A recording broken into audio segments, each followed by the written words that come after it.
புள்ளிகளை பார்த்து கொண்டு வருகிறோம். இன்று நாம் பார்க்க இருக்கும் புள்ளி இரண்டாவது புள்ளி ஆகும். இரண்டாவது புள்ளியில் நாம் அழுத்தம் கொடுக்கும் பொழுது எந்த மாதிரியான விஷயங்கள், அதாவது உடல் உபாதைகள் சரியாகுது என்பதை பார்ப்போம். இரண்டாவது புள்ளியில் நாம் அழுத்தம் கொடுக்கும் பொழுது சளி சம்பந்தமான பிரச்சனைகள், நெஞ்சு சளி சம்பந்தமான பிரச்சனைகள், இருமல் சரியாகிறது.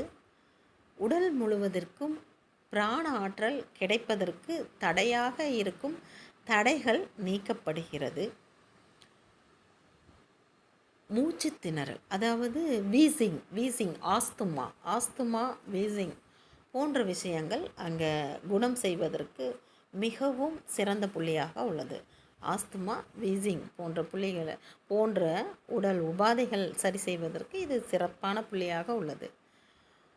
மலச்சிக்கலை சரி செய்கிறது. முடி உதிர்தல் இருந்தால் அதுவும் குணமாகும். உடலில் வெள்ளை நிற புள்ளிகள் இருந்தால் அவை மறையத் தொடங்கும். ஆக தோள்பட்டை வலி கூட. ஆக என்ன சொல்ல வந்தோம் என்றால், நாம் தெரிந்து சில விஷயங்கள் சொல்கிறோம். இந்த உடலில் ஏற்படும் உபாதைகள் இந்தந்த உபாதைகளை இந்த புள்ளி நீக்குகிறதுன்னு சொல்கிறோம். அப்படி இல்லாமல் அப்புள்ளியை அழுத்தம் கொடுக்கும் பொழுது நமக்கு தெரியாமலும் நம் உடலில் நல்ல மாற்றங்கள் உருவாகும். அவை எப்பொழுதும் உடலுக்கு நல்ல மாற்றங்களாகவே இருக்கும் என்பதில் சிறிதும் ஐயமில்லை இந்த சிகிச்சையை பொறுத்த வரைக்கும். இன்னொன்று தோள்பட்டை வலி என்று சொன்னேன்.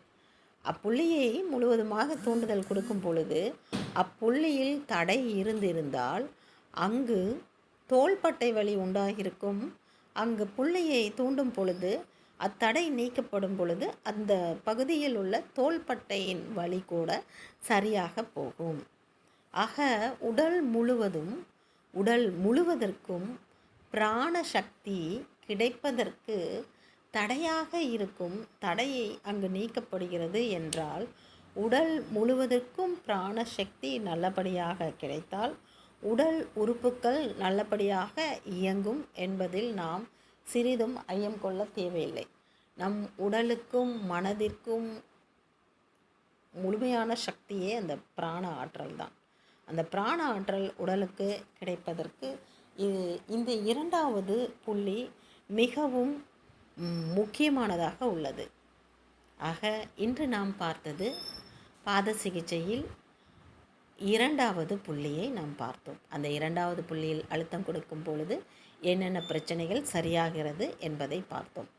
முடிந்தால் அழுத்தம் கொடுத்து பாருங்கள். ஆனால் இந்த பாத சிகிச்சை முறையில் ஒவ்வொரு புள்ளிக்கும் எவ்வாறு அழுத்தம் கொடுக்க வேண்டும் என்று சில வழி வகைகள் உண்டு. அவை தெரிந்து கொண்டு அழுத்தம் கொடுக்கலாம். லைட்டாக அந்த இரண்டாவது புள்ளியில் அழுத்தம், இரண்டாவது புள்ளியின் அந்த படத்தில் இருக்கும் அந்த புள்ளியில் அழுத்தம் கொடுக்கும் பொழுது சிறிது சுவாசத்தை கவனிக்குமாறு கேட்டுக்கொள்கிறேன். உங்கள் சுவாசத்தை கவனித்தால் அந்த சுவாசத்தில் மாறுபாடு இருப்பதை நீங்கள் கவனிக்கலாம். அதாவது அந்த புள்ளியில் அழுத்தம் கொடுப்பதற்கு முன்பாக சுவாசம் என்று கவனித்து பார்த்திருந்தோம் என்றால் உள் சுவாசம் குறைந்த அளவாக இருந்திருக்கும். அதுவே நாம் அழுத்தம் கொடுத்த பிறகு அந்த சுவாசத்தின் அளவை பார்த்தோம் என்றால் உள் சுவாசம் எடுக்கும் பிராணனின் ஆற்றல் அளவு அதிகமாக இருக்கும்.